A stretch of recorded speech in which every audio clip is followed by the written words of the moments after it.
You're listening to From Stillness, an audiobook for a mind in need of quiet. Every time you check your phone, your brain changes.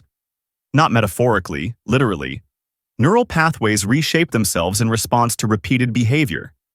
This is neuroplasticity, and it doesn't care whether the habit is helpful or harmful. It simply adapts. So what happens when your day is filled with scrolling, tapping, swiping, reacting? You train your brain to crave novelty, not once an hour, but every few seconds. Notifications become micro-rewards. Each app becomes a slot machine.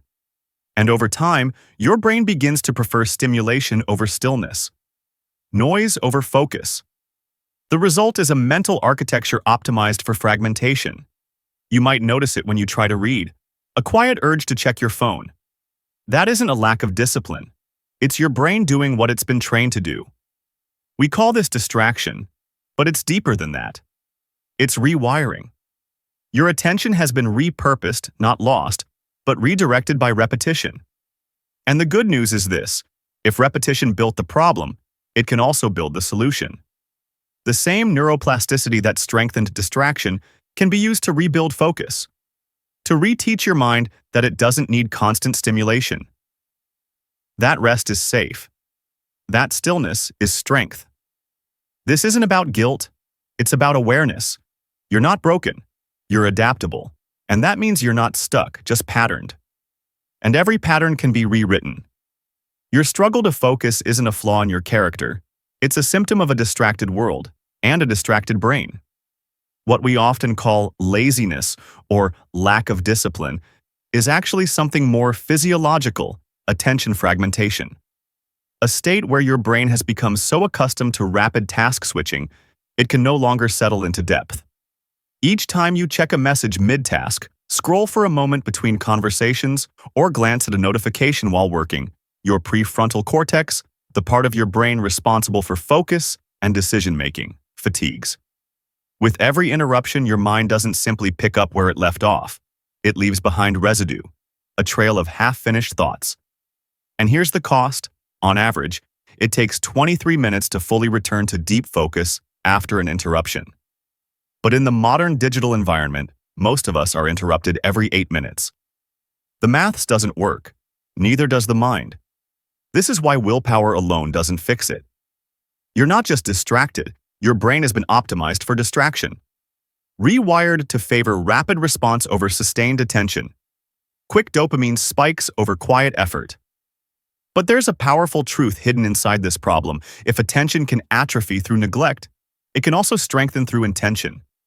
Focus is not a fixed trait. It's a trainable skill. A muscle you've simply been pulled away from using. Your wandering mind isn't broken. It's overwhelmed. And what it needs isn't blame. It needs space, rhythm, and the permission to slow down. When you understand attention fragmentation, you stop judging yourself for struggling, and you start building a path back to presence. Every swipe, like, and notification is not random. It's engineered. You're not imagining it. You didn't just get hooked. You were hooked on purpose. What you're experiencing is dopamine hijacking, a direct manipulation of your brain's reward system. Dopamine is the neurotransmitter of desire. It motivates us to act. But what used to trigger it, learning something new, solving a problem, accomplishing a goal, has been replaced. Replaced by tiny digital rewards, a heart icon, a comment, a ping. And here's the trick: these platforms use variable reward schedules, the same mechanism used in gambling. Sometimes you get something engaging, sometimes you don't, and that unpredictability creates compulsive behavior. You keep checking, not because it's fulfilling, but because maybe this time, the next scroll will deliver something worth it. It rarely does. But that's the point. The goal isn't satisfaction, it's retention. Your brain, meanwhile, starts chasing these quick hits of dopamine, but they're shallow. And the more you rely on them, the more real rewards, deep work, meaningful conversation, creativity, begin to feel dull, empty.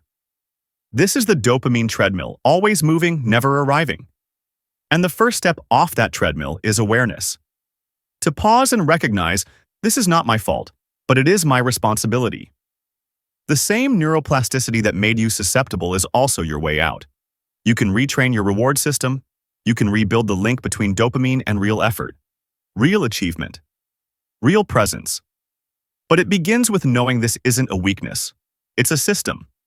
And systems can be reprogrammed. Your mind was not designed for constant input. Yet we live in a world of endless stimulation, a world where even rest is accompanied by a screen. Over time, this non-stop exposure reshapes your brain, leaving you scattered, fatigued, overstimulated. But there is a way back. A digital detox is not a punishment.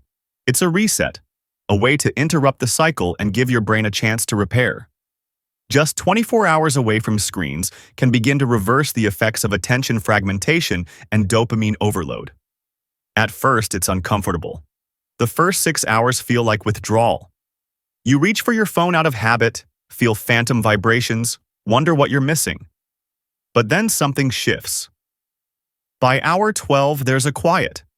By hour 20, many people describe a clarity they haven't felt in years, like fog lifting. This isn't a miracle, it's biology. Your brain enters a state called attention restoration mode. Neural connections linked to focus begin to rebuild. Alpha brainwaves, associated with creativity and calm, start to rise. Cortisol levels drop. The noise begins to fade. It's not about quitting technology forever. It's about remembering you have a choice. You don't have to live in reaction. You don't have to be constantly available. Your first detox is the hardest, not because of the screen itself, but because of what it's been covering up: overstimulation, discomfort, emotional avoidance. But once you move through that resistance, something powerful returns. Presence. Peace. And the realization that you've been living with a parasite, not a lifeline. Take one day. Let the silence stretch. Let your brain remember what it feels like to be uninterrupted. You might be surprised by who you meet there. Your ability to focus isn't broken. It's simply out of practice. Focus is not a personality trait. It's a skill, a cognitive muscle that strengthens with use and weakens with neglect. In a world designed to divide your attention, your mind has adapted accordingly. But that adaptation can be reversed. And it begins with training. Think of attention like strength training. You don't walk into a gym and lift the heaviest weight on day one. You begin small, consistent, intentional. The same applies here. Start with the 5-5-5 technique. Set a timer for 5 minutes. Choose one task. Focus entirely on that task. No checking, no switching. Just 5 minutes.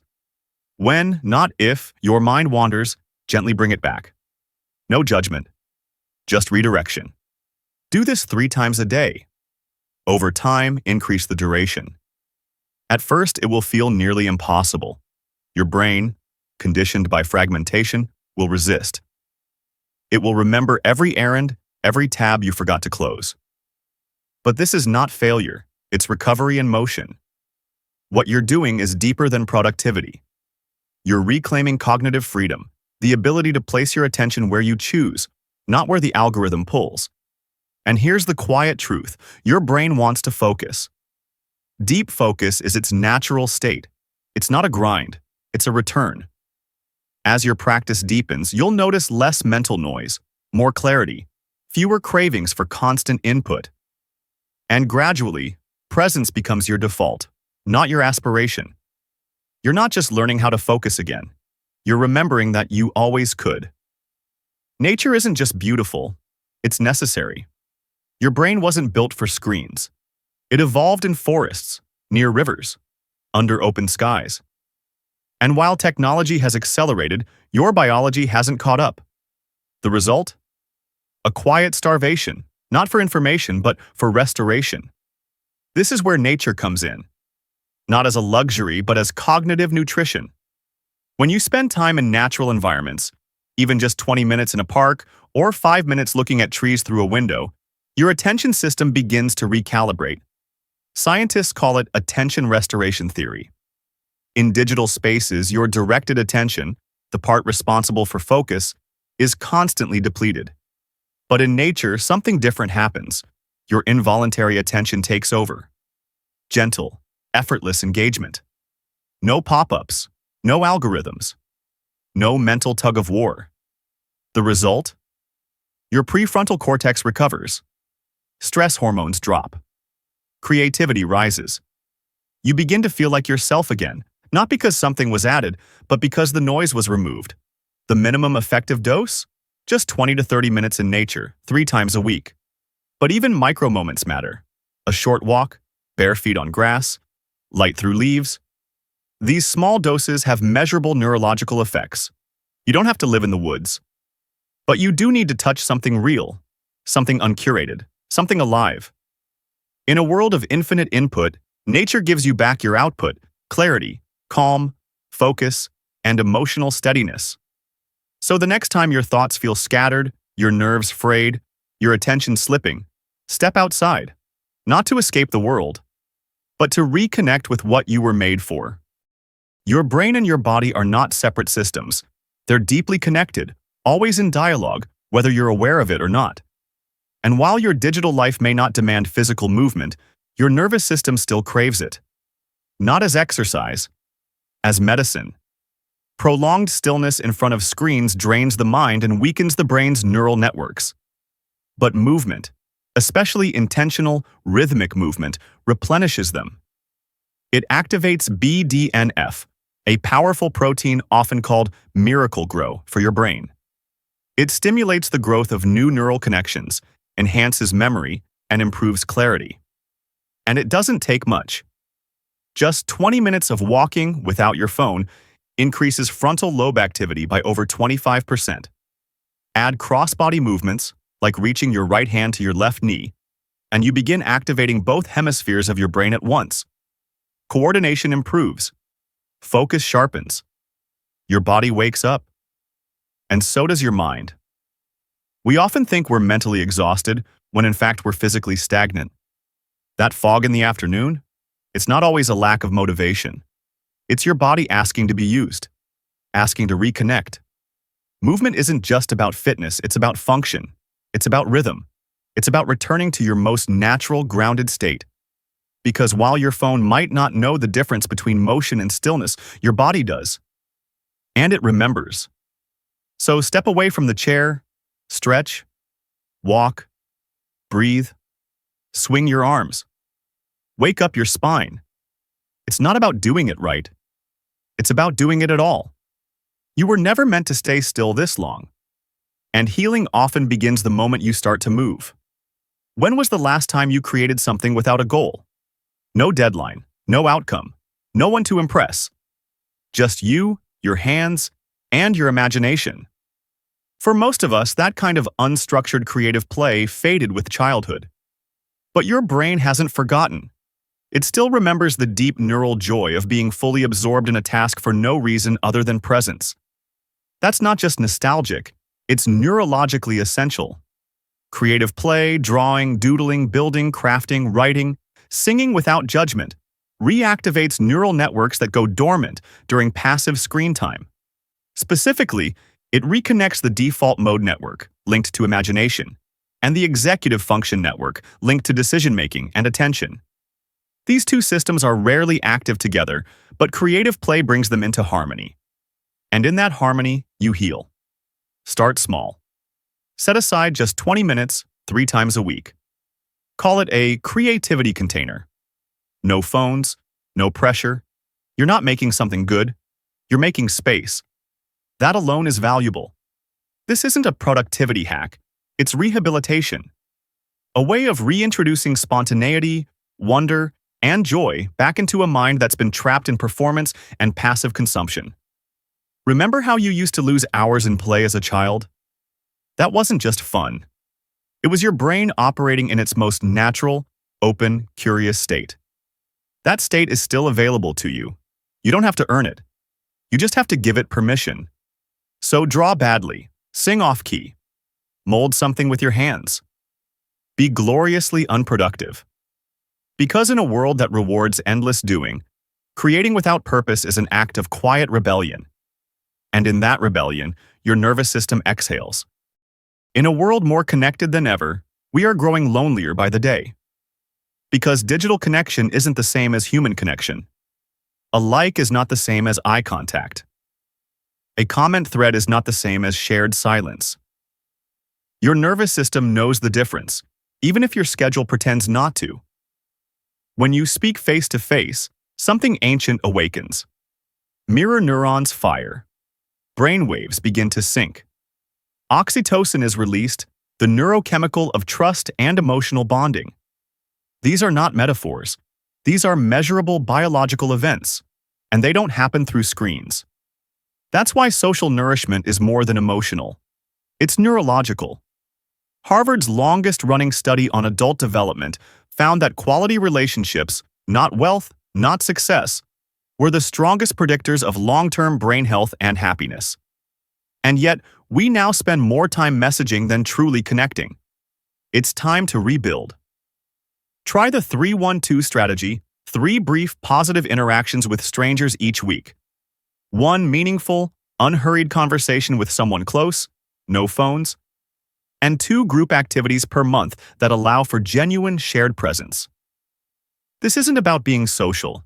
It's about being human, in the way your biology has always understood. Even small steps make a difference. A 5-minute chat at the cafe. Sitting across from a friend without checking your phone. Playing a game with real people, not avatars. You don't need to be the life of the party. You just need to be in the same room, breathing the same air. Because your brain wasn't built for isolation. It was built for connection. Your brain didn't break overnight, and it won't heal overnight. But it can heal, gently, gradually, and deeply, through the small, intentional choices you make each day. All the scattered focus, mental fatigue, and digital overstimulation you've been feeling aren't signs that you're lazy or broken. They're signals.